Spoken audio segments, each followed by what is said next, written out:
Hi, class. Today we will be reading chapter 5 from the book The Boxcar Children's, page 45 through 56. Chapter 5 The Explorers Find Treasures. The next morning, Jessie woke up first, and she got up at once, for she was the housekeeper. The dog sat in the door of the car and looked at her as she jumped down to get the milk for breakfast, then jumped down after her. Jessie walked down by the little brook and stopped to look at the waterfall. It was beautiful. I must look in the refrigerator, she said with a laugh. It was a funny refrigerator. There was a rock behind the waterfall, and night before Jessie had put 2 bottles of milk in a hole in this rock. Now she took out the bottles and found that the milk was very cold. Is it good? Called Benny, who sat in the car door. It's delicious, cried Jessie. It's cold, too. She got up into the car with the milk and sat down beside Benny. Then the 4 children drank the milk for breakfast. Henry said, Today I will go to town and try to get some work to do. I can cut grass or work in the garden or something. Then we'll have something besides milk for breakfast. He washed his hands and face and started out. I'm glad you have a dog, Jessie, he said. Goodbye. I will be back at noon. The children looked at Henry and then looked at Jessie. What are we going to do now, Jessie? Benny asked his sister. Well, Benny, answered Jessie, we'll go exploring and look for treasures. We'll begin here at the cart and look until we find a dump. What's a dump? Asked Benny. Oh, Benny, said Violet, you know what a dump is. Old thin cans and old dishes and bottles. Are old thin cans and dishes treasures? Benny wanted to know. They will be treasures for us, answered Jessie, laughing. And wheels? Asked Benny again. Will there be any wheels on the dump? Yes, maybe, replied Violet. But cups, Benny, and plates, and maybe spoons. You like to drink milk out of a cup. Oh, yes, agreed Benny politely, but anyone could see that his mind was still on wheels. The explorers started walking down the old rusty tracks with Watch hopping along on 3 legs. The other paw, still tied up with Jessie's handkerchief, was held off the ground, but the dog looked very happy. He liked these kind children.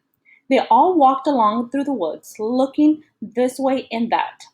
After a while, the old track came into the sun, and the explorers found that they were on top of a hill. They could look down and see the town below them. Henry is down there, said Jessie. Benny was walking along behind his 2 sisters. Suddenly he cried happily, Look, Jessie, there's a treasure, a wheel. The girls looked where he was pointing, and they saw a big dump with many old bottles and thin cans on it. There were also both wheels and cups.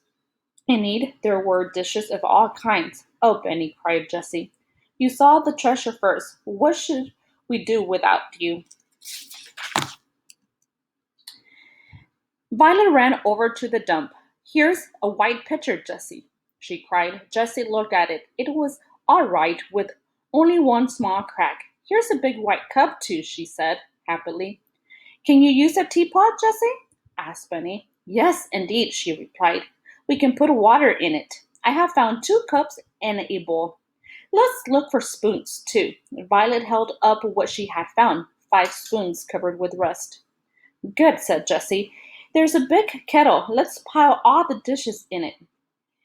Then we can carry them back to the boxcar. Benny had found 4 wheels just alike and laid them to the one side. Now he held up a pink cup. There was a big crack in it, but it had a handle. This will be my pink cup, said Benny. I hope it will hold milk, said Jessie, laughing. It's a beautiful cup, Benny. The children laid all their treasures, even the wheels, on a board, and the girls carried the board back to the boxcar between them. They put the dishes down by the brook. Now we must wash them, said Jessie. All right, agreed Benny. We'll wash my pink cup. and never did a little boy hand dishes so carefully to his sisters as Benny did.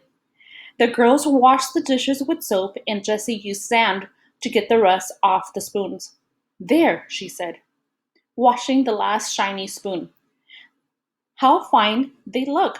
But I'm afraid these still aren't clean enough to eat from. When Henry comes, we'll get him to build a fire.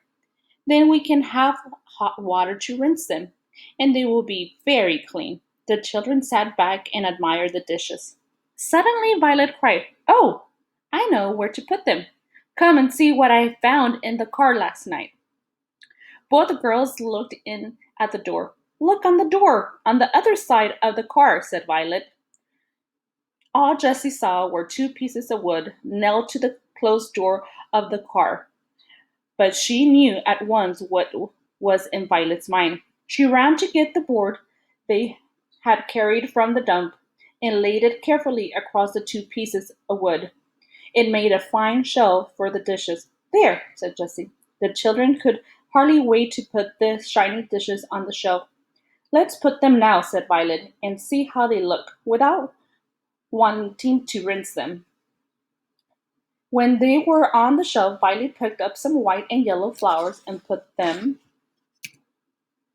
in a cup full of water in the middle of the shelf. "There," said Jessie, stepping back to look at it. "You said 'there' 3 times," remarked Bunny happily. "So I did," replied Jessie, laughing, "and I'm going to say it again." She pointed into the woods and said, "There!" Henry was coming through the woods, and he carried many funny-looking bundles in his arm, but he would not open his bundles or tell what he had been doing until it was time for dinner. "Where did you get the dishes?" he cried when he saw them on the shelf. "We went exploring," said Violet, "and found a big dump." The children began telling him about their treasures. Benny told him about the tin cans and his pink cup and his wheels. Jessie took out the big kettle and asked him about building a fire. "We want to use the dishes to eat from," she told him, "and it's hard to get them clean in cold water." So Henry made a small fire in an open place where it could not burn anything. He put big stones all around it. "We ought to have a fireplace," he remarked. Jessie cleaned the kettle with sand and filled it with water. Then Henry put it on the fire. Soon the water was boiling, and Jessie rinsed the dishes carefully. "Now I know they are clean enough to eat from," she said happily.